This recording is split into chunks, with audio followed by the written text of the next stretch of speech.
Alors moi, j'utilise Didacti et OneNote dans ma classe virtuelle. C'est dans Didacti, il y a des séquences structurées. Donc, je peux leur mettre des liens, je peux leur mettre des activités, je peux monter des activités de ClassLab et les mettre dans Didacti. Je vous dirais que c'est plus Didacti que j'ai utilisé avec mes élèves à distance. La raison est simple parce qu'on l'utilisait déjà beaucoup en classe. Notre étude de mots était toute montée sur Didacti, notre étude de verbes également. Et il y a beaucoup, beaucoup de ressources sur Didacti. C'est une plateforme incroyablement riche. Tout le monde partage les choses. Vous n'avez qu'à mettre un petit mot-clé, puis toutes les activités apparaissent, les séquences.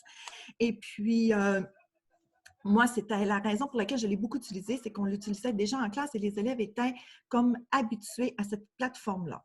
OneNote, je l'ai moins utilisé un petit peu parce que ça prend la suite Office et ça prenait aussi l'adresse courriel de la commission scolaire ainsi que le mot de passe de la commission scolaire pour accéder à ma classe.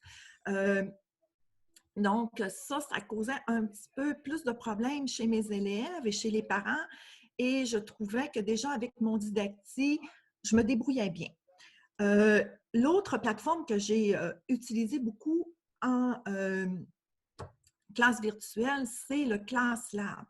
Et ClassLab, là, c'est vraiment interactif. C'est pour ça que moi, je l'ai ajouté à mon enseignement.